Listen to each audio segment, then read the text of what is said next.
It is very easy to say कि हम एक रिलेशनशिप को छोड़ के मूव ऑन करना चाह रहे हैं. There are many times when we try very hard to move from the relationship but we find it really difficult to do so. किसी के साथ एक लंबे अरसे से रिलेशनशिप में होने के बाद जब आप मूव ऑन करना शुरू करते हैं तो बहुत सी प्रॉब्लम्स हम लोग इनकाउंटर करते हैं. लेकिन हम बहुत बार बहुत कोशिशों के बाद भी मैंने लोगों को कहते हुए देखा है कि मैं मूव ऑन नहीं कर पा रहा हूँ. मैं अभी तक उसे अपने ख्यालों से, अपनी आदतों से, अपने दिनचर्या से उसे नहीं निकाल पाया हूँ. So today I will be talking about what are the signs that you still not able to move. नमस्कार, मैं हूँ डॉक्टर नेहा मेहता. मैं एक कंसल्टेंट साइकोलॉजिस्ट हूँ और मेरा क्लिनिक हिसार हरियाणा में है. आज मैं आपसे बात करने वाली हूँ ऐसे साइंस, ऐसे चिन्ह के बारे में जिससे आपको समझना है कि आप अभी भी बहुत कुछ करने के बावजूद भी अपने पुराने रिश्ते से नहीं निकल पाए हैं. इससे पहले कि मैं आपको बताऊं, आपको मेरे इस चैनल को सब्सक्राइब करना नहीं भूलना है ताकि मेरी बहुत सारी वीडियो आपके पास सबसे पहले पहुंचे. मेरी इस वीडियो को लाइक करेंगे, शेयर करेंगे, अपने फ्रेंड्स तक ज़रूर पहुंचाएंगे.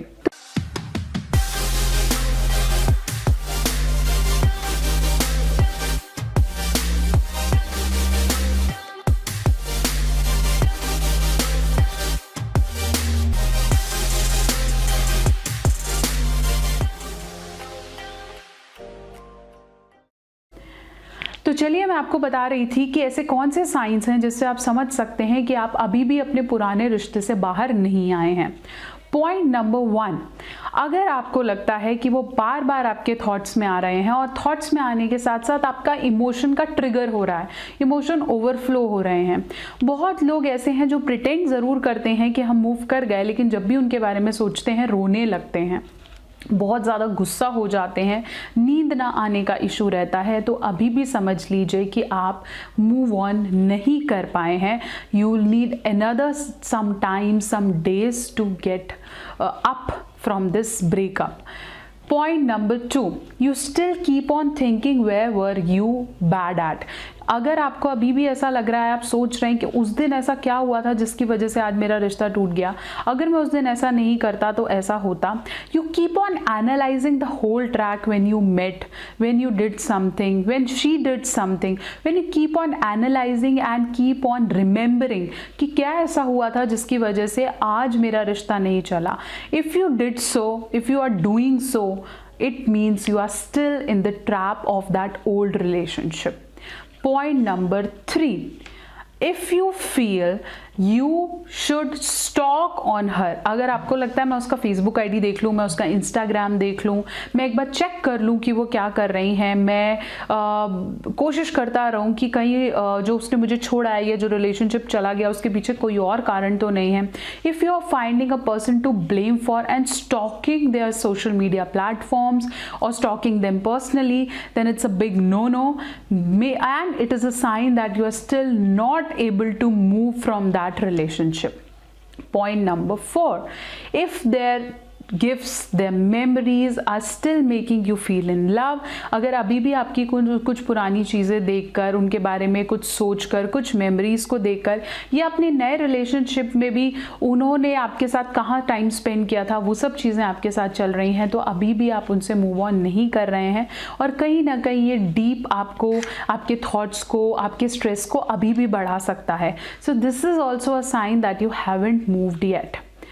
Point number 5 and most important point is, if you have that craving to talk to them.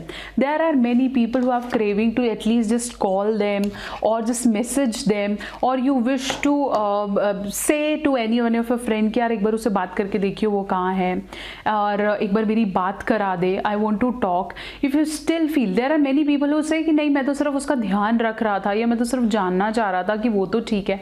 No, these are the signs that you haven't moved. और अगर आपने मूव करना है तो आपको ये सारे दरवाजे बंद करने पड़ेंगे. अपने आप को उस थॉट से, उस प्रोसेस ऑफ थिंकिंग से बाहर निकालना पड़ेगा। And for that your counsellors and psychologist are there to help you. If you will take longer time to get out of it, you will definitely be trapped into the circle of stress, depression and many other mental health diseases, as well as it will impact your physical health. So it's very much important कि आप जल्दी से अपने ऐसे रिश्ते से जिसमें आपको फ्रूटफुलनेस दिखाई नहीं देती, जो लंबा समय नहीं चल सकता और आप दोनों के लिए बेनिफिशियल नहीं है, may be it's because of some issues like caste, family blending, cultural backgrounds, personal incompatibilities, maybe there are multiple issues. So it's always important to move, realize and then have a good future ahead. Thank you, stay connected. और मैं चाह रही हूँ कि आप मेरे channel को subscribe ज़रूर करें, ताकि बहुत सी ऐसी वीडियोस हैं जो आपकी डेली लाइफ से रिलेटेड हैं, उससे आप मेरे साथ जुड़े रहें। बहुत से ऐसे क्वेश्चंस हैं मुझे पता है आपके दिमाग में चल रहे होते हैं, तो उन्हें कमेंट सेक्शन में लिखते रहिए। अगर आप मुझे बुक करना चाहते हैं, मुझे जानना चाहते हैं, तो बायो में प्लीज़ जाइए, आपको मेरे सारे सोशल मीडिया हैंडल्स के लिंक्स मिलेंगे जिससे आप मुझे ज्वाइन कर सकते हैं। लेकिन उससे पहले इस वीडियो को लाइक और शेयर करना नहीं भूलेंगे। शायद आपका कोई दोस्त है जिसे इस वीडियो की बहुत ज़रूरत है, तो आपने मेरे से जुड़े रहना है।